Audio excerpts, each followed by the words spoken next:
Come on. These relationships that you think are so awesome, and you know why? And I'll fill you in a little.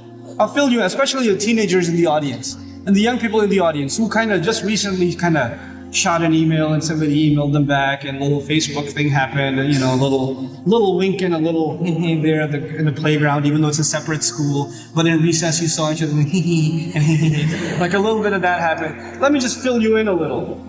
All of this is a product of low self-esteem. You think you're ugly. So if a guy thinks you're cute, you're like, oh, really? I'm beautiful? You have low self-esteem. You think nobody's gonna like you, nobody's gonna want to marry you, and all of that stuff. And on the other hand, the guy, we don't have good friendships and good relationships, and we're looking for something.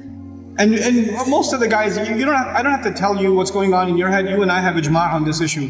The things that go on in our head. There's no reason for me to explain all of that to you. But just because you have raging hormones and you're like daydreaming about girls and things like that, it doesn't mean that you're in love. It just means that you haven't controlled your temptations yet. And you're ruining somebody's life. You're ruining an entire family. Do you realize what you're doing? And you call it love? You tell me if she was like 50 pounds fatter, you still be in love? Because she's the same person, same ruh inside her jasad, right? If she was a burn victim or something, her hand burnt off, or her ear was missing, you still be in love?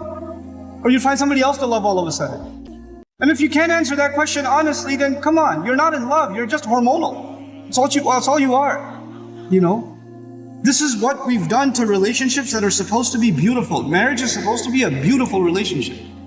It's supposed to be a lifelong relationship. But because you're watching all of these models on TV and stupid, women that are just throwing themselves at men and all this stuff, and you've developed this delusional concept of what it means to have love in your life. Delusional concept. Our deen came to free the world from this nonsense. To free it, because we have a more mature understanding of what it means to have love in your life.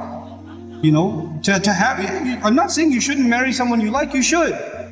You should be attracted to your future spouse. All of those things are fine, but there's a decency that you have to exhibit before that, And if you're okay with talking to a girl like that, you should be okay with somebody talking to your sister. You're okay with that too? Not if you have any ounce of decency left inside you. If you do, then this is how we have to end these things.